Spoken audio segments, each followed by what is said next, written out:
Well, good afternoon, dear friends. Let us get started. This is our traditional panel discussion. We are going to talk about renewables energy in Russia, about its growth of its scale, and about export of technologies. I would like to remind you, and I would like to inform those who are here for the first time, that this forum was established 3 years ago by Alexey Texler and Alexey. And we have our rules here. They are as follows. We try hard to talk about technologies because the member of the Russian Academy, Alexey, is with us, and we talk about technologies that, in our opinion, are going to become relevant, and then we may take looks back. And we also make it a rule to acknowledge accomplishments of the members of this panel and attendees. Let me introduce our panelists today. Ladies and gentlemen, Alexey Texler, First Deputy Minister of Energy of the Russian Federation. Alexey is not just a speaker. He is not just a panelist. He represents the Russian Federation in the International Renewable Energy Agency. It gives me great pleasure to welcome Adnan Amin, General Director of the International Renewable Energy Agency. Welcome, Your Excellency.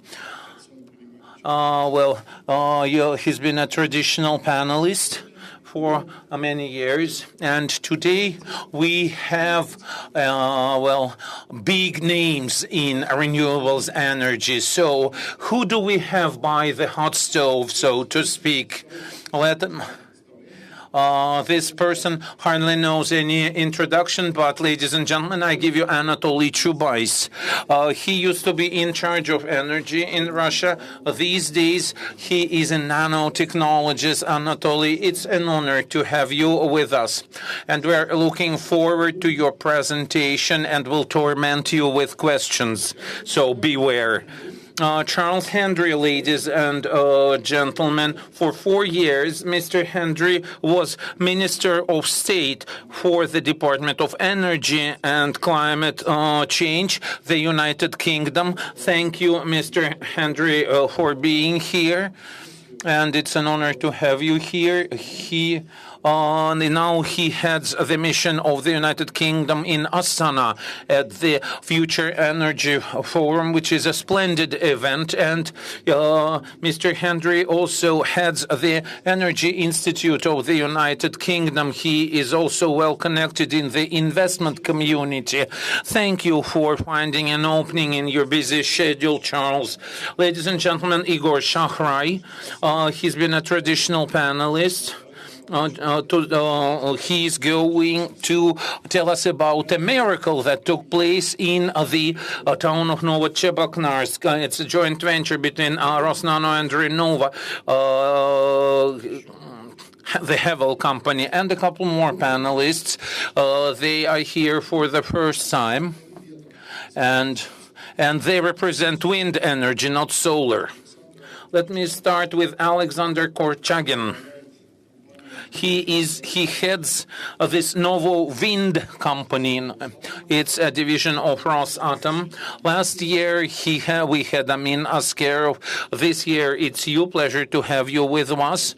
And because Kirill Komarov was summoned to the White House, so thank you for responding so promptly to our invitation. Roberto D'Ambrogio, Director of Europe and North Africa, an LSPA. Well, Roberto is a new person in the Russian wind power energy. But, well, have I forgotten somebody? No, I don't think so. With one exception, ladies and gentlemen, Alexander Chuvaev, Executive Director of Fortin Company. And in the front row, we have Klaus Thyssen. Thank you for being here today. Klaus, he's the inventor of Berlin and Aldershof Annegret Levak is Director of Business Development of Meyer Burger, the partner of LLC Hevel. Pleasure to have you with us. And Alexey Kaplun, we used to represent you as introduced as representatives of RAO Yes Россия. Now these days it's Rus Gidro, Director of Forward Development Department. Ladies and gentlemen, I'm going to give the floor to Alexey. Quite a lot has happened in these past years. So the market has formed itself. How do you estimate it, and what is in store for us? We are all yours. Dear friends, it is a pleasure to see you here in Russia, in our country.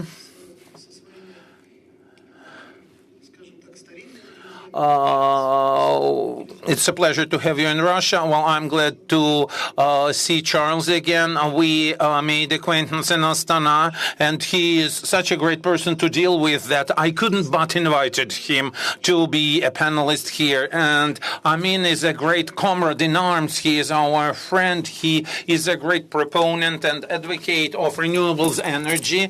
Anatoly Chubais is a legend. He thinks about the development of renewables in this country for many years. He's been thinking representatives of our companies, and by our companies, I mean everybody present here, representatives of Fortnum and other companies, because they are our companies, naturally Rosatom and the rest of them who are proponents and drivers of renewables in this country. Everybody who George introduced. Indeed, this is our third panel discussion, and we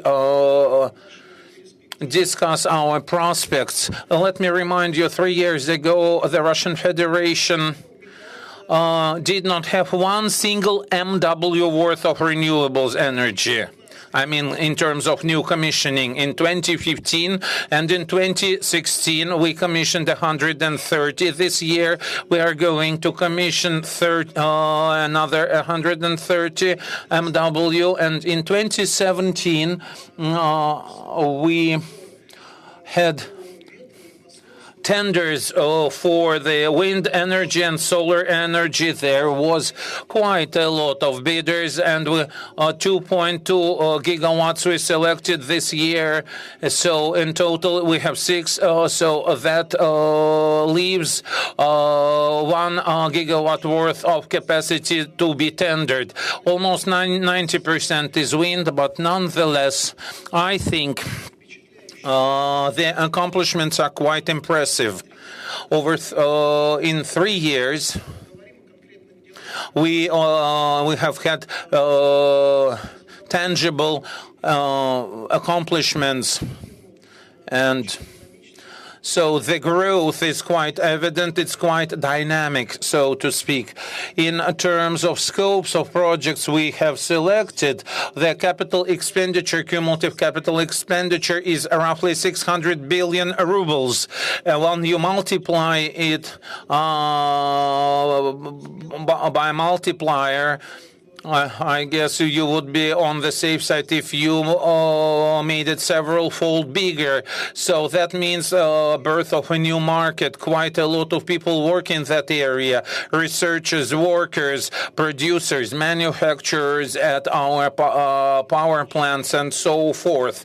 Quite a lot of new jobs. So I guess, it's fair to point out that competition has become more pronounced in this market of ours. A while ago, we didn't have too many industrial players, but this year we've had new players in the solar sector. They bring their technologies along. They launch their facilities in the wind sector. Both Rosatom and Fortum and Enel and Rosnano have shown good progress and have achieved good accomplishments. And from the standpoint of capital investments, let me tell you the following. power generation, wind generation have demonstrated a reduction of capital expenditure by more than 30%. Sorry, that is good progress, ladies and gentlemen. And the power folks, renewable folks, renewables energy has a very bright future. And well, I have long since stopped using the term alternative because renewables are no longer an alternative to something. They have become conventional, and they have become good competitors to conventional energy resources. And these things are bits of a bigger picture. And it's not about figures, it's not about gigawatts, it's about competences. This is what our president talked about earlier on today. As a country, we want to have competent people, not just in our conventional segments of the energy market, primarily hydrocarbons, but of course, we realize that there are certain trends to take into account. We want to be proactive participants of new processes and trends. Later on, Igor Shahrai will provide you with further details, but we are very proud to announce that now we are producing solar panels per Russian technology. Their performance index is more than 20%, 22 actually. That's very good, and they are quite competitive. They can compete with foreign-made products. In the wind sector, the process of localization, which has been underway, will be successful too, I'm sure. We've been collaborating with a Dutch company. We've been working with Enel from Italy. That will help us improve potential in the wind generation area as well. And in the near future, we will have Russian developments rather than Russian-made technologies rather than localized foreign processes and technologies. Let's hope that these processes will take place in a more and more active manner. Naturally, the domestic history of this sector is directly connected with the efforts of International Renewables Energy Agency. This year, Russia is a member of its board, and we've attended all the events. And this last April, I guess many of you remember that this last April, we had a presentation by Iran. They touched upon our potential in terms of renewables for the future. Min will touch upon that later on, I presume.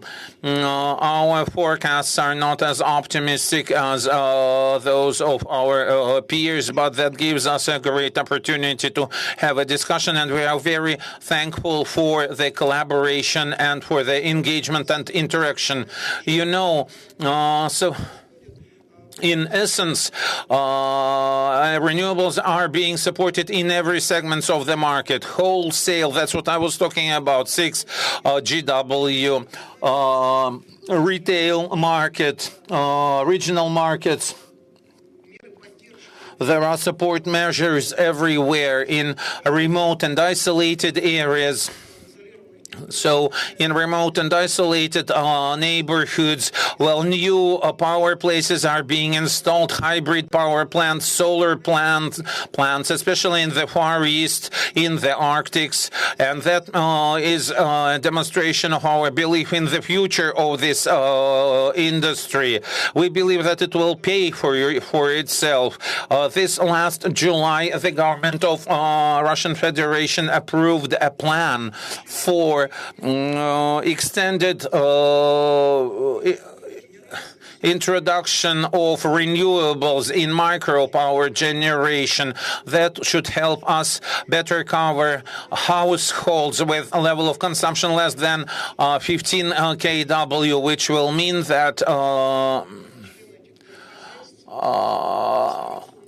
people will be able to install solar panels in their houses, and the excess of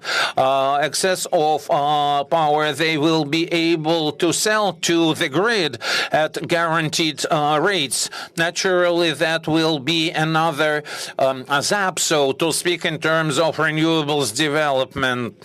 No, it's not just about gigawatts, hundreds or dozens of gigawatts, but about tinier producers of energy as well, we think, in the solar and wind sectors. So we are progressing, we are moving forward, we are pursuing all the directions of renewables. And as I said, we're making effort to stimulate not just power plants, but processes and technologies. Renewables are a part, must be in the future energy mix. And the key part, I guess, when we speak about digitalization of energy, we mean that it will help us configure grids in a more compact manner, and users, consumers will be able to become consumers, and all users consumers will interact with one another in an active manner through top-of-the-art, state-of-the-art technologies, top-notch technologies, both technology-wise, finance-wise. This blockchain will help connect consumers and producers without intermediaries, without sales organizations and brokers. And we will see that renewables, a day will come when renewables will, it's quite obvious that renewables are becoming more and more important. So I would like to propose to review it on a wider basis and as an integral part of the global energy mix of the future. This is all I have to say in terms of my keynotes, ladies and gentlemen, because we have very prominent panelists here. Well, thank you so very much.